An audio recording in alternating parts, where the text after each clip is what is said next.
Hello, fans. I'm here once again with Alan Hinton, Cascadia soccer legend, as well as First Division player, former English national player. Alan, good to see you again. Yeah, great to see you, John.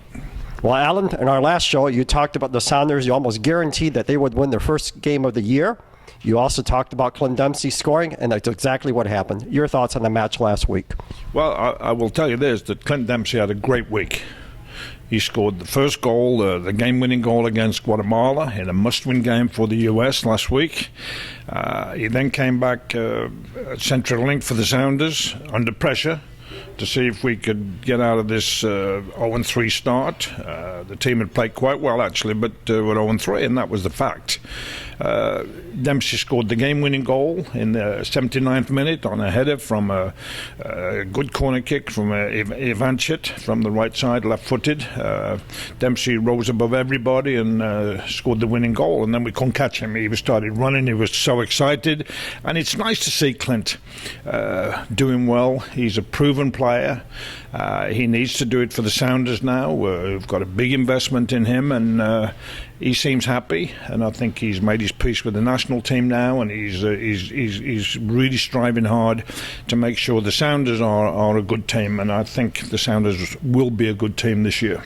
And speaking of rookies, Alan, there was a little bit of a controversy in regards to Ziggy Schmidt and Jordan Morris. Specifically, Ziggy thought that maybe the media was putting a little bit too much pressure on Morris. The expectations were a little high.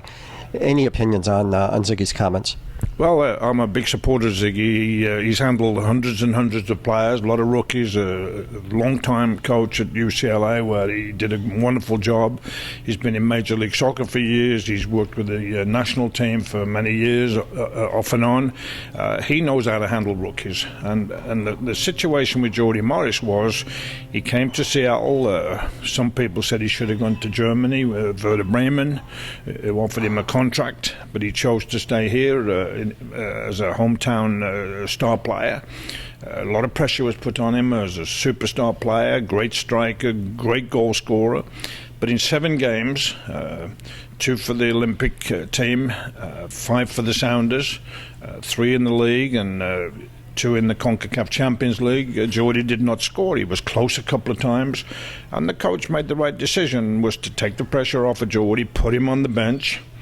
And then in the second half of the game against Montreal, he introduced Jordy Morris, who came on relaxed and had a great run down the left side one time late in the game. But I think Ziggy Smith knows how to handle him, and I think Jordy Morris trusts the coach. And I think sometimes you leave them in and you destroy their confidence for many, many months to come. But I think Jordy Morris is going to be fine. He just needs to get a couple of goals.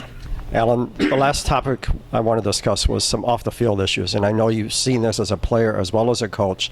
That's Abby Wambach being arrested or being charged with drunk driving, and I know you have a personal history. Maybe you want to share some opinions on that. Well, there's no question when I was playing, drinking, Derby County, we won the big league in 72 and 75, and without making a mockery of drinking, we probably would have won it for drinking as well. Which actually brought the team together. We had the saying, win or lose on the booze. We won more than we lost, so we had a lot of parties, but we always prepared ourselves well for the games. I'll give you an instance.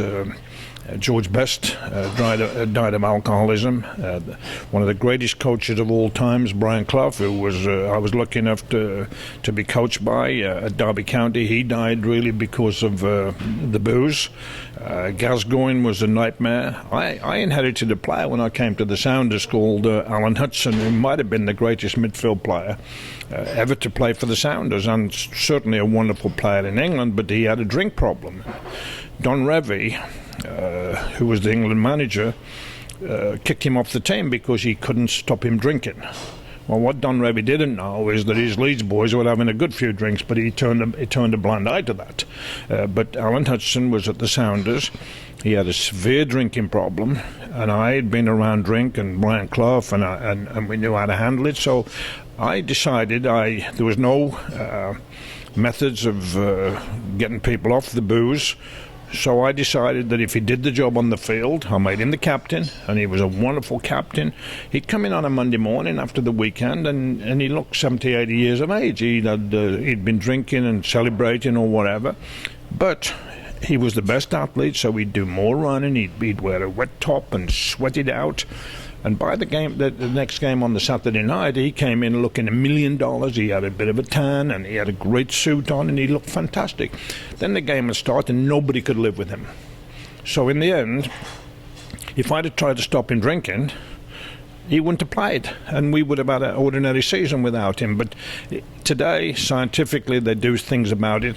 Abby Wambach, who's just got stopped and was found guilty on a DWI, she was probably with some friends and relaxing now that she's retired from playing, and she had a great career. She was unlucky to be caught, but I'll tell you one thing she should have done. She should have got a taxi. When I was at the Sounders, I told every player, and when I was at the Tacoma Stars and the Whitecaps, and the Tulsa Roughnecks, I used to tell every player, can't stop you drinking, but if you're out drinking, get yourself a taxi, and if you need $15, $20 to pay for the taxi, I will give it to you. Nobody ever asked me for the money, but I'd like to think one or two have got the message. But Abby Wambach, I admire her. She came out and said, I did wrong, and I basically apologized, and it's down to me. And I thought that was very good of her to do that. You can't stop people drinking. I mean, it's a huge business around the world, but you got to control it. Drinking and driving is a total no-no, and she should have known that. But, she'll pay a punishment, whatever it is, and it's not cheap, DWI today. Alan, thank you ever so much for your thoughts. As usual, we look forward to the next Hinton Unleashed session.